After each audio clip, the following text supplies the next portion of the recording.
So welcome back to another video. তো আজকে কথা বলবো মূলত বাংলাদেশের ইন্ডাস্ট্রির 3টে নতুন রিলিজ নিয়ে এবং সেগুলোর নতুন নতুন কন্টেন্ট নিয়ে। মূলত প্রিন্স নিয়ে তো অলরেডি আমি ইন্ডিভিজুয়াল ভিডিও বানিয়ে দিয়েছি প্রিন্সের আইটেম নাম্বার নিয়ে, তো সেটা নিয়ে এই ভিডিওতে কথা বলবো না। বাট একটা আপডেট তোমাদেরকে দিয়ে রাখি যে তোমাদেরকে বলেছিলাম যে প্রিন্সের ডিস্ট্রিবিউটার মানে সিঙ্গেল স্ক্রিনের হল মালিকদের যে রেন্টালটা সেটা প্রায় 13 লক্ষ টাকা মতো, বাট এখন সেটা বেড়ে গিয়ে দাঁড়িয়েছে প্রায় 15 লক্ষ টাকায়।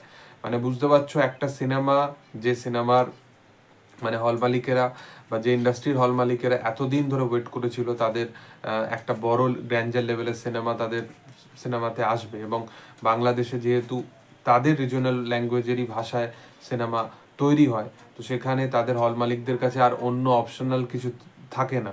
তো সেই পরিপ্রেক্ষিতে তারা বিশালভাবে এক্সাইটেড ছিল এই কাজটা নিয়ে, এবং সেটা রেন্টাল যেটা ঘোষণা করা হয়েছে সেটা আমি তোমাদের সাথে শেয়ার করলাম। এবং প্রিন্স নিয়ে কতটা ক্রেজ সেটা তোমরা বেশি ভালো জানবে, এবং কমেন্টে জানিও প্রিন্স নিয়ে আরও কিছু বলার থাকলে অবশ্যই তোমাদের আপডেটও শেয়ার করব।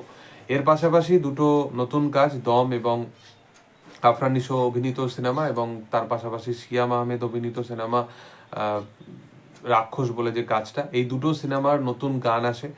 প্রথমে যদি রাক্ষসের গান নিয়ে কথা বলি, তো রাক্ষসের একটা আইটেম নাম্বার আসে যেটা গান গেয়েছে জিএম আশরাফ এবং তার পাশাপাশি দোলা রহমান।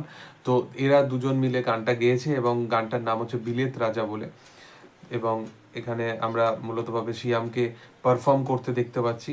দেখো, আমি যদি এই গানটা নিয়ে কথা বলি, মূলতভাবে আইটেম নাম্বার একটা যেরকম হওয়া উচিত, বিশেষতভাবে বাংলা কেন, যে কোনো ভাষারই সিনেমা হোক না কেন, প্রপার এই গানটা এরকম লেভেলেরই গান হওয়া উচিত। মানে এরকম ফুল মাসি এন্টারটেনিং এবং এরকম হার্ডকোর ডান্স হবে, এবং এর পাশাপাশি হিরো নাচবে, মানে এরকম একটা মানে সিটি মারা টাইপের ওরকম একটা গান হবে, সেরকমই হওয়া উচিত। এই গানটা সেটাই, মানে এর বেশি আমি কিছু বলতে পারবো না, কারণ খুব বড় স্কেলে তারা শ্যুট করেছে, সেটা দেখে বোঝা যাচ্ছে। আমি বারবার এই কথাটা এই কারণে আমি বলছি, কারণটা হচ্ছে বাংলা সিনেমার তাগিদে বা বাংলা সিনেমার পরিপ্রেক্ষিতে এই জিনিসগুলো আমরা সচরাচর কম দেখতে পাই। তো সেখানে কিন্তু গানগুলো কিন্তু ভালোভাবে বানানো হয়েছে, এবং জিএম আশরাফ এবং দোলা রহমানের গলায় গানটা দুর্দান্ত মানাচ্ছে।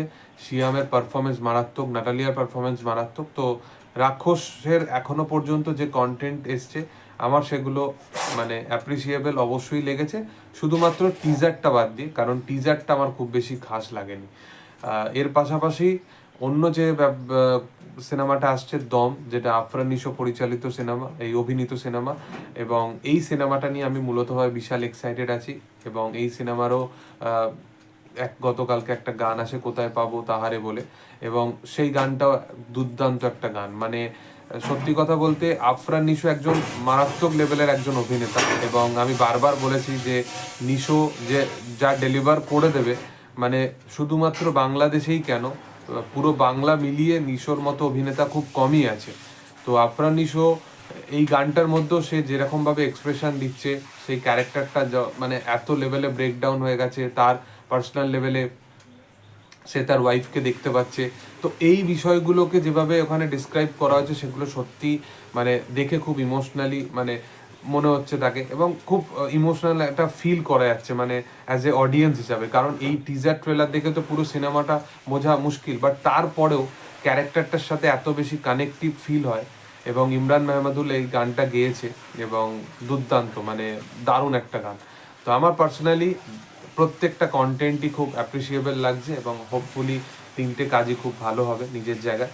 দেখার যে আপকামিং দিনে কি হয়। আজকেই মুক্তি পাচ্ছে 3টে কাজ। তোমাদের কি বক্তব্য অবশ্যই সেটা কমেন্টে জানিও। ভিডিও ভালো লাগলে অবশ্যই লাইক করো, শেয়ার করো, সাবস্ক্রাইব করো চ্যানেলটিকে, এবং পাশে থাকা বেল আইকনটা অবশ্যই প্রেস করে দিও। Thank you all, by.